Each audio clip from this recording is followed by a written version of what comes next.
¿Qué tal? ¿Cómo están? Muy buenas noches. Gracias por su sintonía. Soy Eduardo Arévalo y esto es Debate. Esta noche tenemos el gusto de recibir en los estudios al doctor Emilio Salazar, doctor en medicina con especialidad en cuidados intensivos, es decir, cirujano intensivista, quien nos acompaña en los estudios. Doctor, bienvenido. Gracias por acompañarnos. Muchas gracias, Eduardo. Un gusto. Un saludo a toda la población que nos está viendo y escuchando en esta hora. Pues felicitarles y animarles, ya que viene un periodo importante, uno de los mejores meses del año, el mes en que tenemos vacaciones, viene la Semana Santa y tantas actividades del verano, pero es un buen momento de tomar cierta información para proteger nuestras vidas y cuidarnos en salud.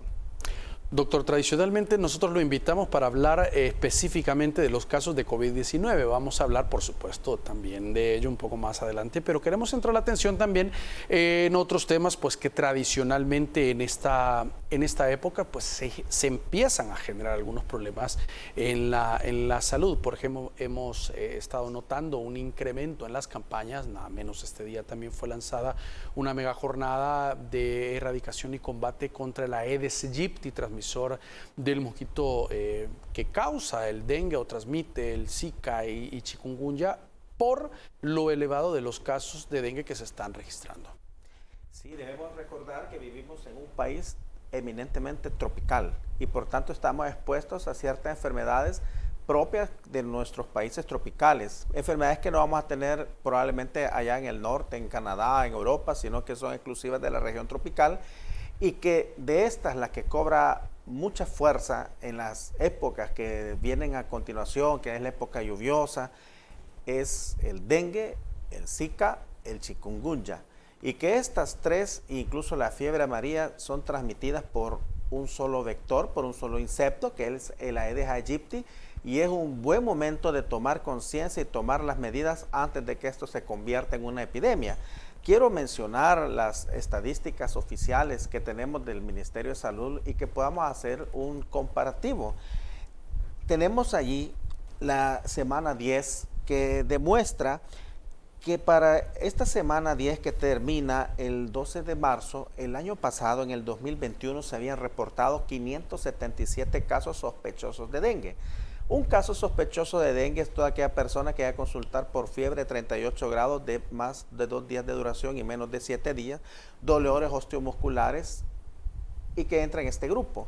Habían 577, pero para la misma semana este año tenemos 1.823 casos sospechosos, lo cual representa un incremento de 1.246 casos más que el año pasado y en términos porcentuales más del 216%.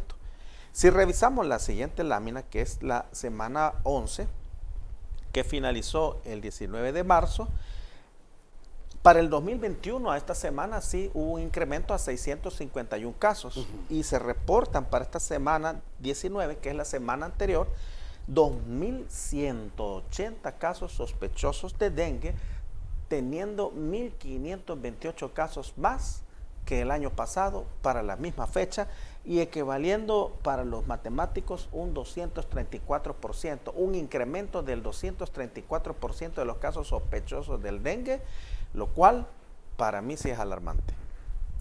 Ahora, muchos dicen, ¿por qué se ha disparado este número de casos si todavía no hemos entrado al invierno? Es decir, no hay acumulación de agua, producto por lo menos de las lluvias. Sí está lloviendo, hace 2 días ha iniciado una situación lluviosa, pero no estamos ni siquiera en la época de la transición. ¿Por qué se disparan estos casos? ¿Por qué también hace como 15 días hubo una plaga de zancudos pues muy grande, como que hubiesen reventado muchos huevecillos, si no es una época o es el calor que provoca esto? Así, de hecho, yo en mi casa hace 2 semanas, el cuarto había quedado 1.000 zancudos y eso era poco. Realmente el zancudo Aedes aegypti y el zancudo Aedes albopictus son insectos junto con el dengue que van a seguir a la humanidad, porque el virus del dengue y este zancudo necesita para reproducirse el agua limpia. Históricamente, para los que recordarán cuando eran las epidemias del paludismo, una época que yo no viví, se hablaba de ir a limpiar las aguas negras, etcétera, porque el zancudo que transmite el paludismo vive en el agua sucia. El zancudo del dengue vive con nosotros en lo aparentemente limpio, en nuestros floreros, en nuestras macetas, en nuestras pilas, en nuestras piscinas, incluso para los que tienen piscina, Y en cualquier depósito, por muy pequeño que sea, un taparroscas, una cáscara de huevo mal puesta o una acumulación de agua en su jardín que sea agua limpia, es el caldo de cultivo perfecto para los huevos del zancudo de Aedes aegypti. Y es importante señalar que ha habido un incremento significativo entre 3 y 4 veces más cuando aún ni siquiera ha llovido. ¿Qué va a suceder ahora? Que gracias a Dios, pues qué belleza la naturaleza y la lluvia con la que amanecimos hoy, el clima está tan fresco, pero ¿qué va a suceder en estas semanas que ya la estación lluviosa ha venido? Y mire, son tiempos difíciles, estamos luchando con COVID, estamos luchando ahora con casos sospechosos de dengue, ni quiera que se dispare Zika, chikungunya y todas las enfermedades. Lo importante es que eliminando este zancudo, estamos previniendo no menos de 4 enfermedades al mismo tiempo. Ahora, ¿cuáles son las características del dengue? ¿Cómo una persona puede identificar y decir, no, este no es COVID, no, esto no es una gripe normal, no, esto es dengue? O sea, ¿cuáles son las manifestaciones clínicas que deben poner atención? La pregunta es bien difícil de responder, pero debemos de entender que vivimos en un área tropical y que cualquier paciente que tiene fiebre tiene un abanico de síntomas que se pueden brincar. Los mismos síntomas de COVID los puede tener alguien con dengue, alguien con Zika, con chikungunya o con fiebre amarilla. Pero hay diferencias sutiles, pero no nos debemos de confiar. En términos generales, un caso de COVID es aquel paciente que dice, doctor, tengo fiebre, me duele la garganta, he perdido el olfato, puedo tener tos. Pero esto no quiere decir que alguien con dengue no tenga tos. El cuadro clásico sería para COVID así. El cuadro clásico para un dengue, etimológicamente dengue quiere decir fiebre quebranta huesos. Entonces el paciente con dengue, doctor, tengo fiebre, pero me duele atrás de los ojos y no, me duelen los huesos. Eso usualmente no lo dice un paciente con COVID. Chikungunya es otra enfermedad que también da fiebre y que da un dolor intenso, pero que lleva usualmente a la prostración. Pero los síntomas son comunes. Es como la presentación, como la forma en que al médico le orienta. Y Zika también da fiebre, también da erupciones cutáneas, da rash, muy similares. Lo característico y lo más preocupante de Zika es en las mujeres embarazadas, que está asociado y se demostró que una mujer embarazada con Zika tiene una alta probabilidad de tener... Guillain-Barré. No, es microcefalia. Microcefalia.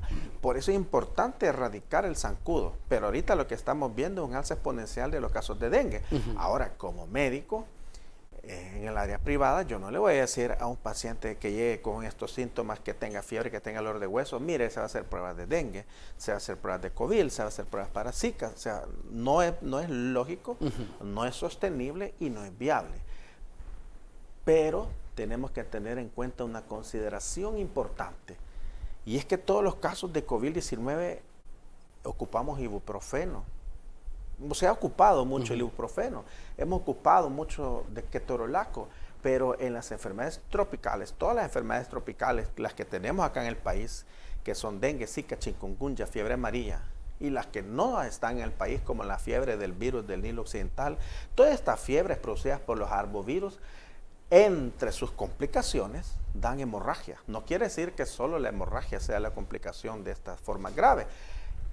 Todos estos medicamentos, y es bien importante dejarlo bien sentado, pueden dar sangramiento. Y si usted padece una enfermedad en una región tropical que se puede complicar con sangramiento, no es prudente utilizarlo, nunca va a ser prudente la automedicación, y mucho menos usar estos medicamentos en fiebres de origen, es decir, fiebres que todavía no tenemos a ciencia cierta la causa, porque puede traer sangramiento y repercusiones importantes para la salud.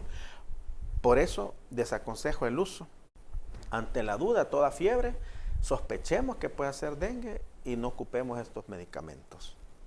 Ahora, el combate, la prevención, más bien dicho, de un dengue pasa por la erradicación de los criaderos de zancudo, y en este caso es bien difícil porque es un trabajo colectivo, doctor. Es decir, yo puedo tener en mi casa mi metro cuadrado limpio, estando haciendo una revisión, pero el vecino no, él zancudo o el mosquito, pues puede volar de una casa a otra, tiene la capacidad de un rango donde puede llegar. Quiero hacer un llamado a la autoconciencia y el autocuidado de la salud. En COVID-19, por hacer una comparación, sabemos que la vacunación nos va a proteger de formas graves. Sabemos que el uso de la mascarilla, la distancia social y todo eso nos va a evitar el riesgo de infectarnos de COVID. Pero no tenemos la certeza de que con eso no nos va a dar la enfermedad. Con el dengue sí tenemos la certeza que si logramos erradicar los criaderos de zancudos, es una medida prevenible, eficaz, y nos aseguramos en un 100% de detener los casos. Es decir, ¿de qué forma podemos impedir que venga la variante Omicron al país? No tenemos ninguna forma que obliga, mira, hagamos esto y no vamos a tener. Pero en el dengue, elimine los zancudos de su comunidad y no va a tener dengue. Ahora, es un trabajo, como decíamos, un trabajo de todo. De hecho, quiero felicitar a todos los promotores de salud, a todas las enfermeras, a todos los médicos que lo hemos visto en las redes sociales, ¿verdad? Que bajo la lluvia, bajo estas inclemencias, el día de hoy han iniciado una campaña masiva de fumigación, lo cual es una medida, una maniobra más para detener la proliferación de este zancudo. Pero no es la medida más importante. La medida más importante es la que nuestro televidente va a hacer en casa. Y el trabajo es colectivo. Una sola golondrina no va a ser primavera. Como comunidad, las escuelas, las iglesias, los clubes deportivos, la directiva, debemos de organizarnos y hacer campañas de erradicación del zancudo Aedes aegypti. Y podríamos hablar muchas horas, pero básicamente se resume en limpie su casa, limpie su patio, limpie su acera y limpie su cuneta para erradicar todo depósito de agua. Por ejemplo, ahorita que llovió, debemos salir y ver dónde se ha empozado el agua. Agarrar ahí la pala y quitar y dejar que el agua fluya. Debemos ir a retirar toda la basura que esté, porque a veces no se ve. O a veces incluso, doctor, en las mismas canaletas del techo, que es la parte donde no usualmente lo vemos. Vamos a hacer una pausa, doctor, y vamos a continuar hablando del tema. Por favor, acompáñenos, ya regresamos.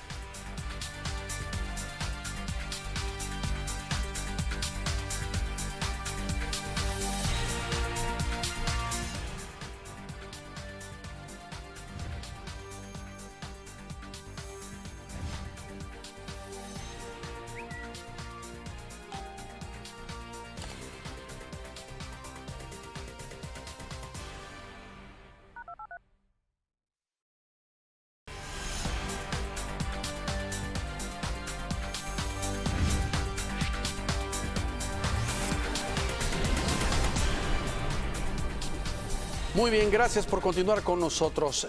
Doctor, estábamos diciendo lo importante que contribuye a las campañas de fumigación y abatización, porque mucha gente dice, no han pasado aquí en la colonia fumigando, nosotros es importante que pase. Sí, es cierto, pero lo que yo he escuchado es que eso mata al zancudo adulto. El que ya está volando en las casas, no así los huevecillos, es decir, las larvas, esas no las mata la fumigación, sino que ahí es la famosa untadita, esa mezcla con lejía que hay que hacer en las pilas o botar esos depósitos o limpiar bien. Eso es la única forma, los huevecillos, de eliminarlo. La fumigación no va a dar un resultado al 100 en esto. La fumigación es una medida más. Y para detener las muertes por dengue, que hasta el momento creo que no hay, tenemos que echar mano de todo lo que esté a nuestro alcance. Pero no es la mejor medida. Para comprender cuáles son las mejores medidas, quiero explicar rapidito el ciclo del zancudo. El zancudo pica a un paciente enfermo que es portador del virus del dengue. Específicamente es el zancudo hembra, que tiene en sus patitas, si usted lo atrapa, está pintado con rayas blancas como que es cebra. Es el Aedes aegypti hembra que tiene que inocular el virus y tiene que extraer la sangre del ser humano. No va a picar ni al perro, ni al gato, ni a la lora, ni al perico, ni al canario, sino que exclusivamente al ser humano, porque necesita nuestro hierro para nutrir sus huevos. Una vez le ha picado, Allí mismo en su casa, en su pila, va a depositar los huevos. Un número importante, 7 días. 7 días tardan estos huevos, le llamamos eclosionar. Básicamente es que madura y se convierte en larva.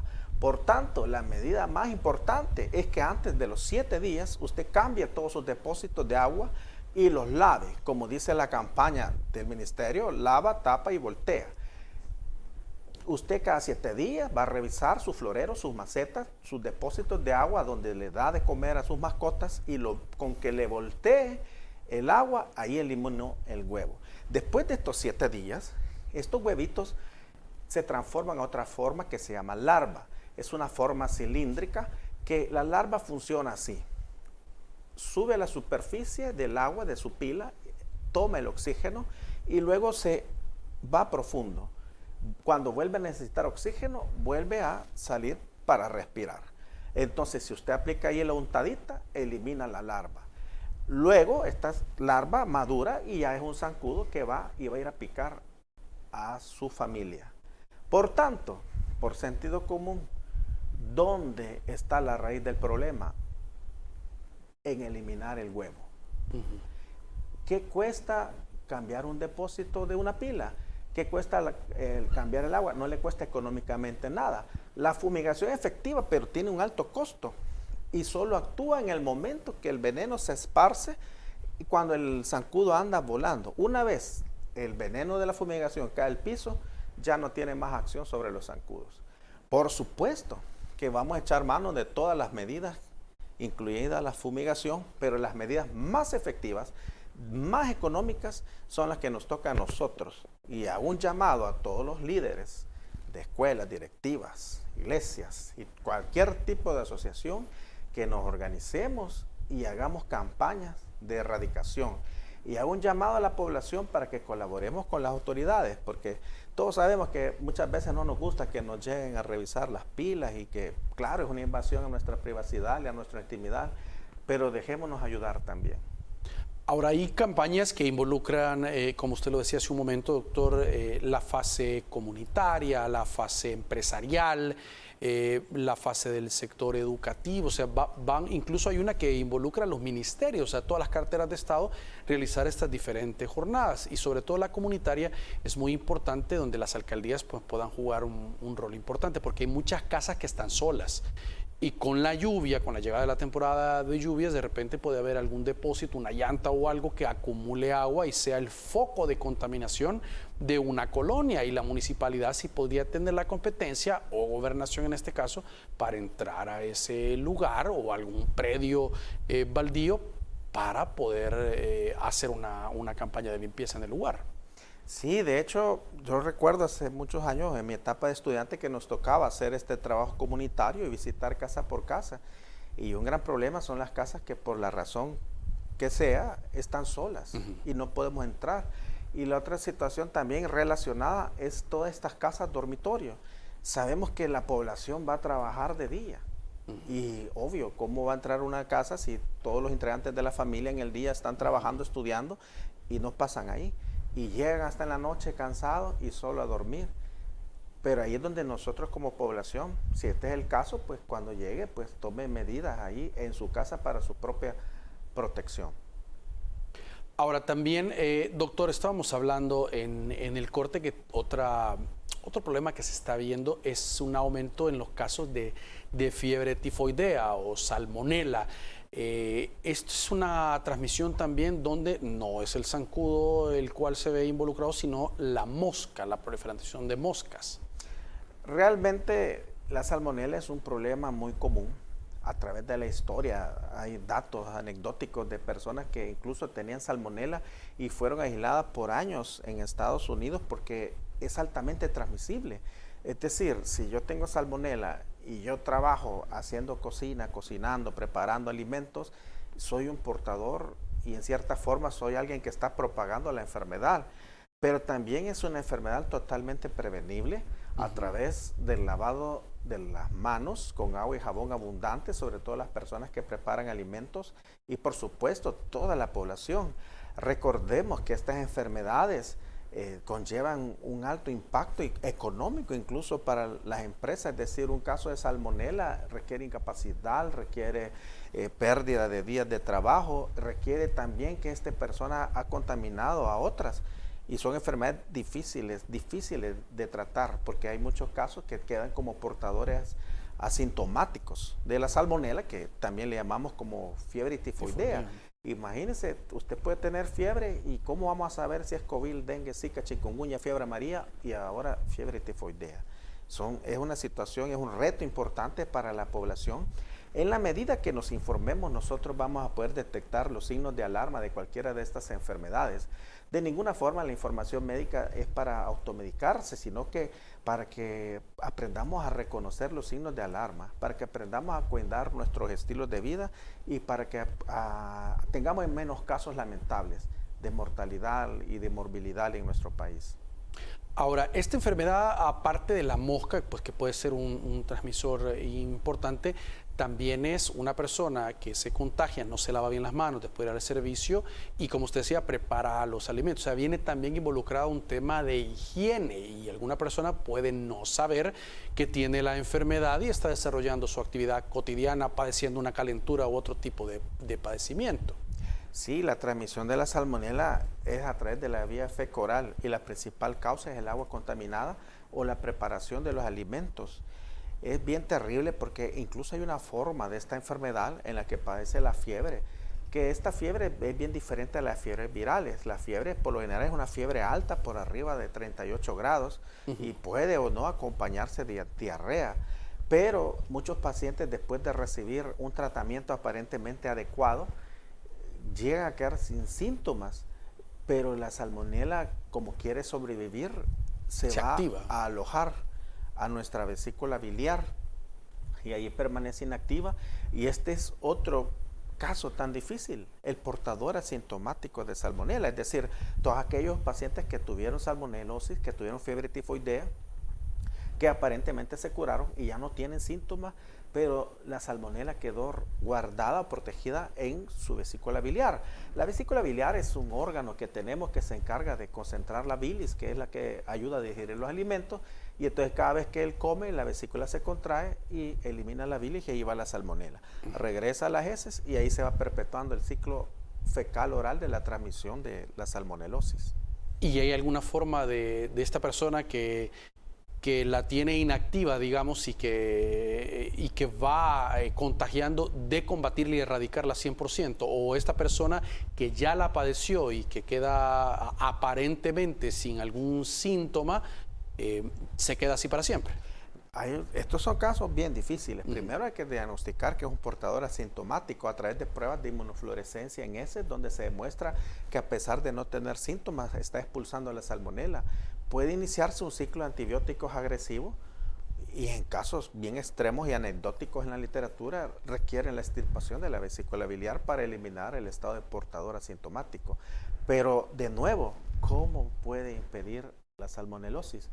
Lavándose las manos continuamente con agua y jabón, no comiendo cosas en la calle o que estén de dudosa preparación, y tampoco confiarse, ¿verdad? Porque hemos tenido salmonelosis que han sido adquiridas en buenos restaurantes, pues, ¿por qué no decirlo? Es decir, si puede ser el mejor restaurante, pero si el que está preparando no tiene esa costumbre, ese hábito de lavarse las manos, y puede contagiarlo, ¿verdad? Aunque en los restaurantes a las personas que trabajan ahí, cada cierto tiempo, creo que cada 3 meses, les hacen pruebas para detectar salmonelosis, para disminuir esta cadena de contagio.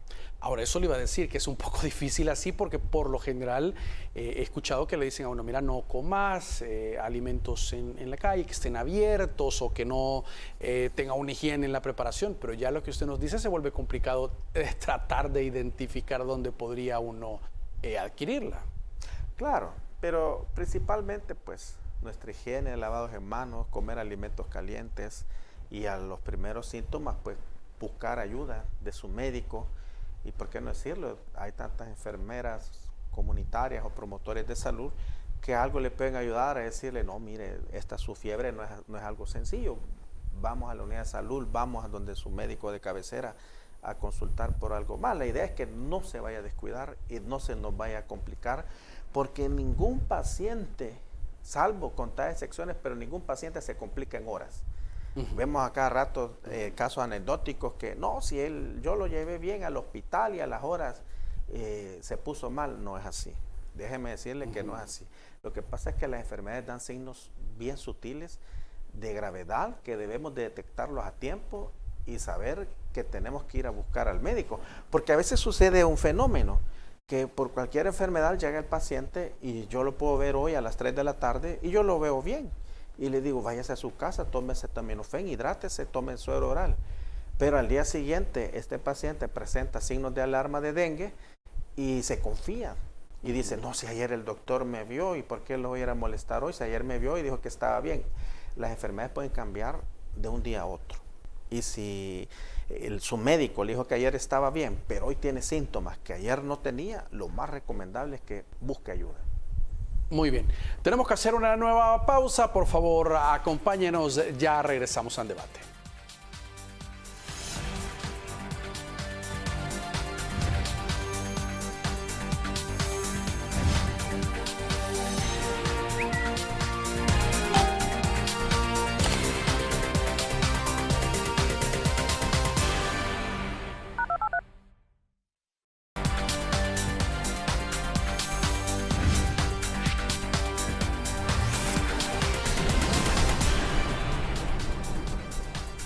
Muy bien, gracias por continuar con nosotros. Antes de pasar a hablar de COVID-19, doctor, también para cerrar el tema de las enfermedades pues, que están en esta temporada, en el caso del dengue, hay que tener en cuenta los tipos de complicaciones que podría tener o los tipos de dengue que existen y que nos puedan llegar a dar.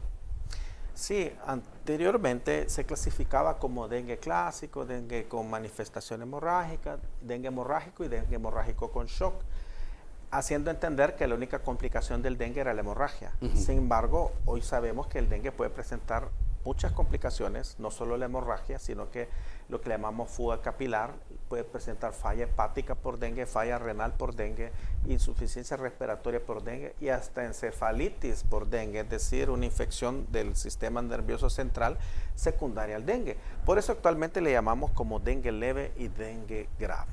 La mayoría de los casos de dengue deben tratarse en casa. La mayoría de casos de dengue son benignos, por tanto podemos considerar que es una enfermedad hasta cierto punto benigna. ¿Cuál es el principal tratamiento para los pacientes que están en casa? Si a usted le han dicho que es una sospecha de dengue, el pilar de su tratamiento es una adecuada hidratación. Por la misma enfermedad puede ser que usted no tenga hambre, que no tenga deseo de comer o que sienta incluso ciertas náuseas, pero debe aumentar su ingesta de líquidos y debe bajar su temperatura. Es decir, el dengue no tiene cura. No es una enfermedad que yo le voy a decir como en una bacteria, como en la tifoidea, mire, vamos a poner este antibiótico potente y se va a curar. Okay. No, es una enfermedad viral y el manejo es de sostén. El 94% de los casos van a ser leves, pero el porcentaje de los pacientes que se complica son graves y pueden morir. Y lamentablemente los casos que más se complican son de los extremos de la vida, niños menores de 6 años y pacientes de la tercera edad. ¿Y eso sí requieren hospitalización? Los casos graves sí, requieren hospitalización, requieren cuidados intensivos y sus tratamientos son de alto costo. ¿Qué ocurre? Cuando cae la fiebre, que es al 5.º día, viene la fase crítica y es donde la mayoría nos confiamos. Cayó la fiebre y creemos que ya pasó, y cuando cae la fiebre es cuando vienen todos los fenómenos a nivel microscópico, a nivel inmunológico, lo que en términos científicos le llamamos la inmunidad amplificada por anticuerpos, donde las propias células se encargan de hacer daño. Básicamente puede haber deshidratación porque el agua de nuestras arterias se va a los espacios donde no debe de estar, entendiendo como pulmón, abdomen, debajo del hígado. Las plaquetas se autodestruyen, las plaquetas se disminuyen en número y pueden haber fenómenos hemorrágicos. ¿Cómo va a detectar usted que es un caso grave? ¿Cómo voy a detectar en casa la mamá, el papá, el profesor en la escuela? Pues de pronto pueden aparecer manchas rosadas como puntitos que le llamamos petequias, moretes en diferentes partes del cuerpo, dolor abdominal que puede ser ocasionado por retención de agua debajo del hígado o en los peores casos retención de sangre, edema de todos los miembros inferiores o hinchazón. Si presenta estos síntomas, alteraciones neurológicas como cambios de conducta, cansancio incluso, pero cansancio definido como una sensación de que le falta aire para respirar, son signos de alarma. Es decir, son signos que no necesitan de ningún examen de laboratorio para detectar que esté grave y que debe buscar ayuda especializada. Ahora bien, muchos de nosotros pues lo sabemos, somos más atrevidos y le tomamos un hemograma a un paciente que tiene fiebre y está bien, pero en el hemograma, ¿qué va a buscar usted? Las plaquetas. Ojo con las plaquetas, el valor normal de las plaquetas es de 150,000. Si usted el primer día de fiebre se tomó un hemograma y tenía 150,000 y después a los 3 días se siente mal, se vuelve a tomar un hemograma y sus plaquetas ya son de 100,000 o ve una disminución en el número de plaquetas, cuidado. Son signos sutiles de alarma que no solo son comunes para dengue, sino para todas las enfermedades. Con esto no estoy yo promoviendo la automedicación, ¿verdad? Sino que sabemos que así lo hacemos todos, pues. Y para que aprendamos a detectar cuando un hemograma va mal, cuando las cosas van mal y busquemos ayuda de inmediato lo antes posible. Muy bien, doctor. Vamos a los casos específicamente de COVID-19 también en nuestro país. Aparentemente, según los registros pues, que se están viendo en nuestro país, tanto los contagios o los ingresos, digamos, de casos graves como las personas fallecidas por la enfermedad ha tenido una disminución en las últimas 2 o 3 semanas en el país. Es una noticia positiva, no para confiarse.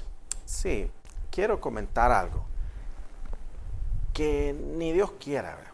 Pero puede haber casos de coinfección. Pacientes que tengan dengue y que a la vez tengan COVID-19, lo cual ocurrió al inicio de la pandemia en un país de Sudamérica, en Ecuador, que todos recordamos las escenas caóticas y la comunidad internacional se preguntó por qué ahí le fue tan mal en relación a la pandemia. Y una de las causas es que ellos tuvieron una epidemia de COVID. Cuando 2 infecciones se presentan al mismo tiempo le llamamos coinfección. Ahora, si vemos la lámina 2 que presentamos de los casos, los datos oficiales, vamos a ver un incremento en el número de infecciones respiratorias en la última semana y un incremento en el número de neumonías.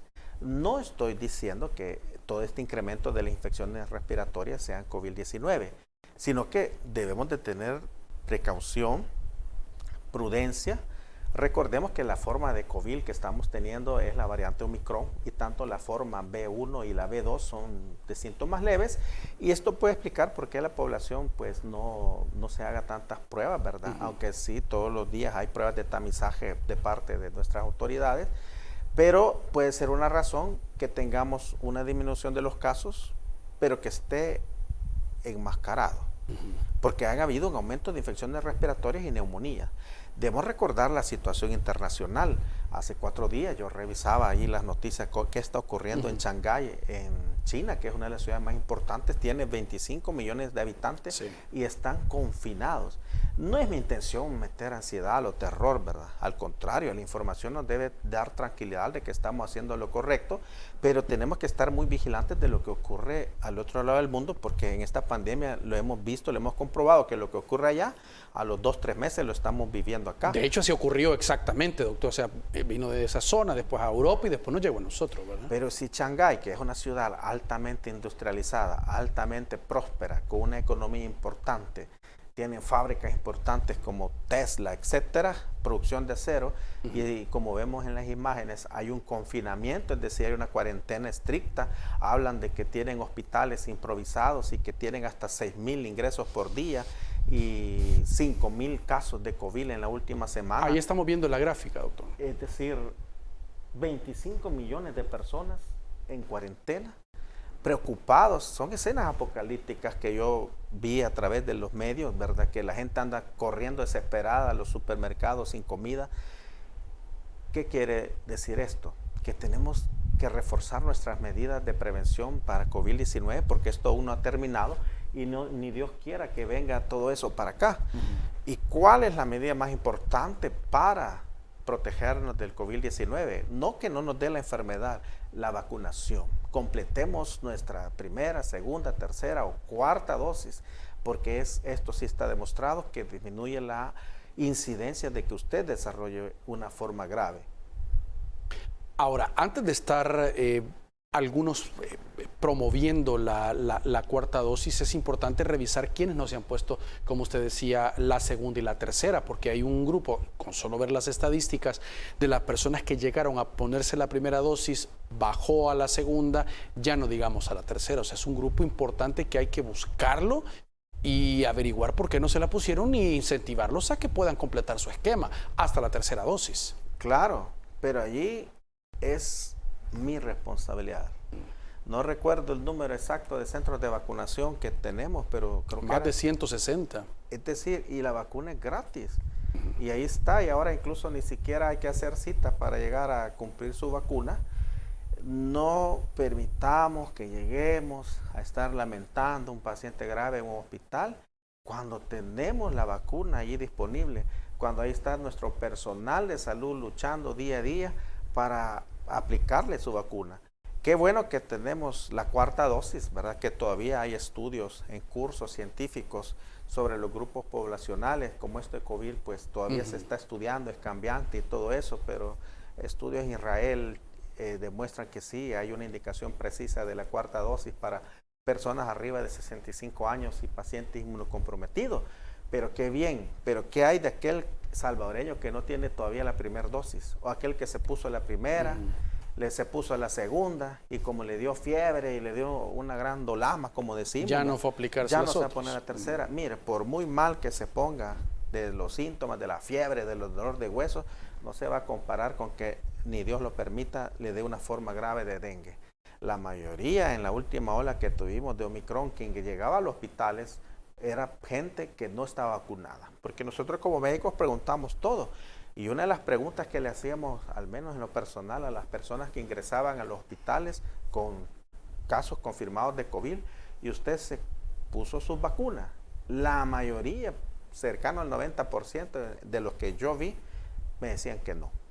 Por eso es importante, para que podamos también hacerle frente a todas estas enfermedades juntos. Ahora, doctor, nosotros podemos tener un control, digamos, de lo que se puede estar haciendo en nuestro país, pero como usted decía, el entorno no se puede controlar. Tenemos una política de cielos abiertos, muchas personas viajan a Europa, de Europa vienen, ocupan como holding, viajan hacia Estados Unidos, otros destinos, y hay países que ya quitaron todas las restricciones, ya la mascarilla quedó de recuerdo, y si estas personas vienen con la enfermedad a nuestro país, pues puede darse un rebrote.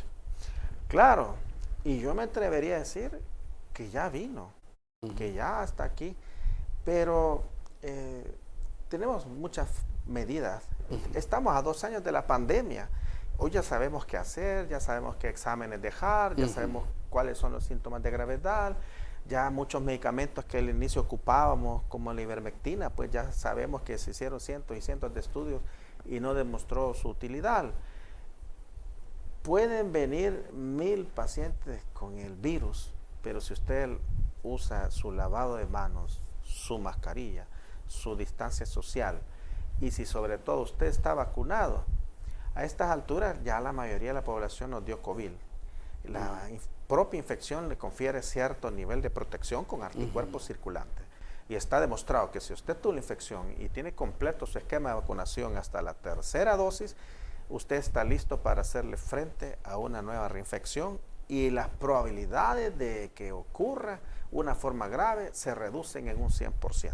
Muy bien. Tenemos que hacer una nueva pausa. Por favor, acompáñenos. Ya volvemos.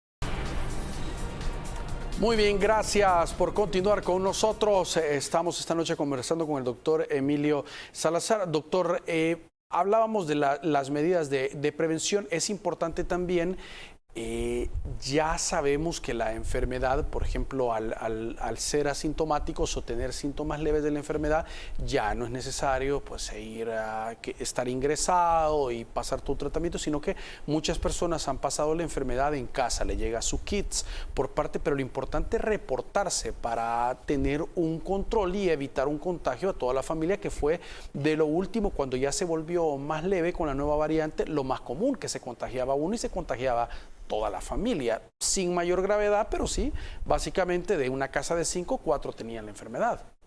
Sí, eso es bien importante, que no dejemos de estar en control con nuestros médicos de cabecera. Realmente, la última ola que tuvimos, que fue por Omicron, lo más probable es que haya sido la variante B1. La que está surgiendo ahorita alrededor del mundo y que está demostrado que está llegando a ser la variante dominante es la B2. La última variante que tuvimos, que es la B1, se comparó su contagiosidad con el virus que ha sido más contagioso a través de la historia, que es el virus del sarampión, y que costó erradicarlo de las Américas por su alta contagiosidad. Y por eso cuando veíamos un caso de un paciente con COVID, toda la familia lo tenía. Era prácticamente un compromiso de todo el grupo familiar. Afortunadamente fueron formas leves, pero se habla que la nueva variante, la B2, es entre 30 al 60% más contagioso que su predecesora.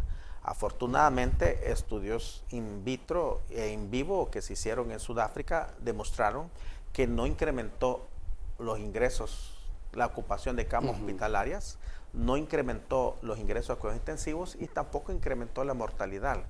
Sin embargo, esto no debe ser una medida que consideremos como un llamado a bajar la guardia, a relajar nuestras medidas, sino que al contrario, debemos de protegernos más, porque siempre los grupos de riesgo son nuestros pacientes o nuestros familiares de la tercera edad, las personas inmunocomprometidas, las personas diabéticas, obesas, hipertensas. Y sería una lástima que nuestro abuelito, que ya pasó 2 años de la pandemia y Dios nos ha concedido la bendición de tenerlo, por un descuido nuestro, pues adquiera hoy esta enfermedad y en esta ocasión la historia sea diferente y desarrolle una forma grave. Por eso, pues el llamado es que sigamos cuidándonos. Ahora, doctor, yo he escuchado a muchos pacientes que se han recuperado de COVID y dicen, yo me salvé de la enfermedad y estuvieron a punto de intubarme, gracias a Dios no llegamos a eso. Hay mucho temor a esta situación. ¿Qué es, para los que no están familiarizados con el término, intubar y por qué es tan peligroso y se busca no llevar a un paciente a esa situación? ¿Y qué complicaciones puede dejar secuelas? Esto es más que todo para las formas graves de COVID, ¿verdad? Sí. Cuando el COVID-19 hace formas graves ocurren miles de fenómenos a nivel pulmonar. El más importante es lo que le llamamos distrés respiratorio, que es una rigidez. Nuestros pulmones son como 1.000.000 de vejigas que necesitamos inflarlas. Necesitamos inflarlas cada vez que respiramos. Cuando hay infecciones, entre estas vejigas se acumula líquido inflamatorio, líquido purulento, etc. Y entonces ocurre lo mismo en nuestros pulmones, como cuando usted sumerge su vejiga en el agua y después trata de inflarla. No la puede inflar porque el agua, por fenómenos químicos, hace que las paredes estén pegaditas. Entonces, cuando empezamos a tratar los pacientes de COVID-19 con insuficiencia respiratoria, inicialmente hicimos lo que hacíamos en todos los casos de neumonía severa: recurrir a la intubación, a la respiración artificial, que puede ser de 2 tipos, invasiva y no invasiva. La invasiva es cuando colocamos un tubo orotraqueal y conectamos un respirador que asume la función de entregar según presión, según volumen, según concentraciones de oxígeno, a través de un mecanismo tan complejo que, le digo, no es como se planteaba al inicio, esas ideas tan risorias que ahora, de que habían sacado su bolsita y que la pachaba, una cosa así. Totalmente, no es así, es una situación bien compleja. Pero cuando se intubaba a un paciente, su pulmón, como está tan rígido, a pesar de tener la tecnología, puede tener el mejor ventilador que le programe hasta la última burbuja de aire, como está tan rígido, no puede ser capaz de oxigenarlo. Entonces, hay casos de pacientes que han sido liberados de la intubación después de tener COVID-19, pero son casos anecdóticos. Por tanto, hoy por hoy se demostró que la intubación orotraqueal no es la medida más oportuna para un caso de COVID-19. Está asociada a una alta mortalidad. Pero ¿Da complicaciones después a un paciente? lo que sucede en la experiencia personal cuando se intuba un paciente con COVID, no logramos alcanzar que oxigene mejor. Okay. El pulmón está tan rígido, está así como le explicaba, que no se puede insuflar ese pulmón, que no logra mejorar. Y al intubar, el intubar es un evento tan duro para un paciente, porque no es solo que le colocan un tubo, hay que dormirlo, hay que anestesiarlo. Cuando ese tubo va pasando, estimulan los nervios vagos, hay fenómenos cardiovasculares en la mecánica corazón-pulmón. Solo la intubación es una gran agresión al sistema cardiovascular. Imagínense una persona de 70 años que se está intubando. Sin embargo, tenemos médicos especialistas, medicamentos para disminuir estos riesgos, pero en COVID-19 no fue la mejor alternativa. Lo que se está utilizando es la ventilación artificial, pero no invasiva, a través de lo que le llaman cánula de alto flujo.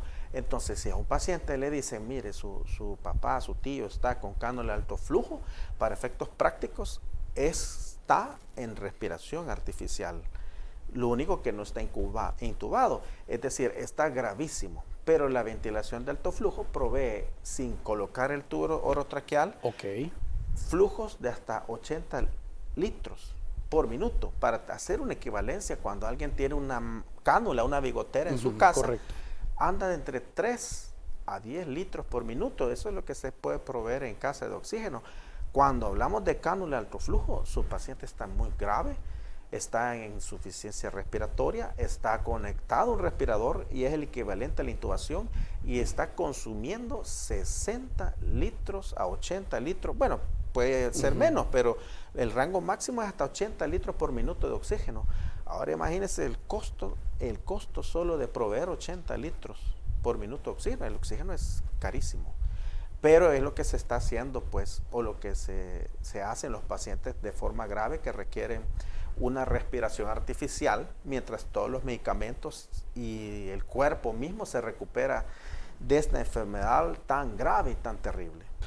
Ahora, los tipos, por ejemplo, en su experiencia, doctor, los casos de COVID que ha tenido, ¿qué es como lo más usual que le queda a los pacientes? Porque hay algunos que se recuperan inmediatamente y ya como que no hubiese pasado nada, pero hay algunos que sí sufren algún tipo de problemas. ¿Son más de tipo respiratorio o cuáles las secuelas que comúnmente se van quitando con el tiempo, pero van quedando el paciente en los primeros días?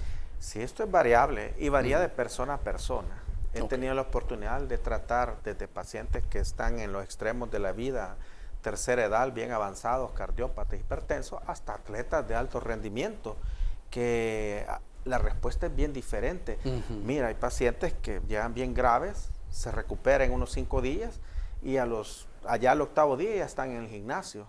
Pero hay un grupo de pacientes que no es así, que se recupera más lento. Y yo podría hablar las dos complicaciones. Claro, hay muchas complicaciones. El virus afecta todititos los órganos. He tenido complicaciones de todos los órganos secundarios a COVID. Pero las complicaciones o las secuelas más frecuentes con las que hemos tenido que lidiar son dos. Uno, la fibrosis pulmonar, y dos, lo que describen como el síndrome de COVID prolongado.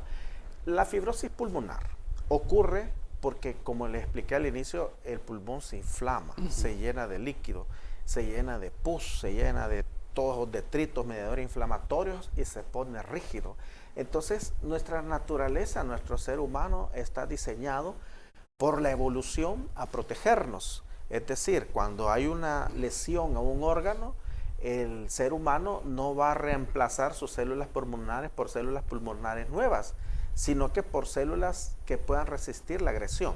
Por ejemplo, si yo tengo una herida en mi pierna, me queda una cicatriz. ¿Por qué? Porque el cuerpo no va a regenerar mi pierna con la misma tejido especializado porque la evolución establece que me va a dar un tejido más duro para protegerme de una nueva agresión. Los organismos más primitivos, como las lagartijas, si usted le corta la cola, le sale otra. Le sale otra. Irónicamente son primitivos, pero tienen la capacidad de regeneración. Nosotros no. Somos más evolucionados y cicatrizamos como para protegernos de una nueva agresión. Pero eso nos pone en desventaja, porque cuando el pulmón es lesionado, cicatriza. Y cicatriz es del griego la palabra que da origen a fibrosis. Entonces ocurre una cicatriz en el pulmón y si usted, por poner un número para que nos lo imaginemos, si usted tenía 1000 células pulmonares funcionales, al cicatrizar le quedan 100. Entonces le cuesta captar el oxígeno. Hay medicamentos que está demostrado que funcionan cuando tenemos fibrosis pulmonar, que podemos utilizar desde que están en tratamiento los pacientes en cuidados intensivos, como la pirfenidona, pero el costo es altísimo, pero esa es una de las principales complicaciones de la fibrosis pulmonar. Son aquellos pacientes que salieron del hospital, que estuvieron un mes en el hospital, 2 meses, etcétera, y que todavía permanecieron en casa requiriendo oxígeno por muchos meses y que la mayoría pues finalmente logran liberarse del oxígeno. La otra complicación más frecuente y que tenemos que tenerla en mente todos, desde los patronos que tienen a sus empleados y que regresan después de COVID-19, desde nuestros familiares, es el síndrome de COVID prolongado. ¿Qué quiere decir esto? Que quedó tan golpeado todo su órgano que usted puede sentir fatigas. Usted le cuesta subir las gradas, va al trabajo y lo que si antes hacía, qué sé yo, 10 camisas, hoy pasa la jornada laboral y hizo 5. Está débil, está rígido, le duele el cuerpo, le duele de pronto los músculos. Es el síndrome de COVID prolongado y es bien importante tenerlo en cuenta porque ¿qué puede decir el patrono? No, si él vino más Aragán después del COVID y no es que él no quiere trabajar, por darle un ejemplo de las implicaciones que esto tiene en la sociedad, pero tiene su tratamiento y finalmente se recupera. Básicamente esas son las 2 complicaciones más frecuentes que en lo personal he visto de los pacientes de COVID-19. Muy bien. Doctor, queremos agradecer que nos haya acompañado esta noche. Muy importante todo lo que hemos hablado, sobre todo para tomar en cuenta y ese llamado de conciencia a la población. Ha sido un gusto. La información en salud salva vidas. Si tiene alguna pregunta adicional, en mi Instagram pueden contactarme, Dr. Emilio Salazar. Que Dios me les bendiga y preparémonos para disfrutar nuestras vacaciones de Semana Santa. Muy bien, gracias doctor y gracias a ustedes por su sintonía. Descansen y recuerden, los esperamos el día de mañana.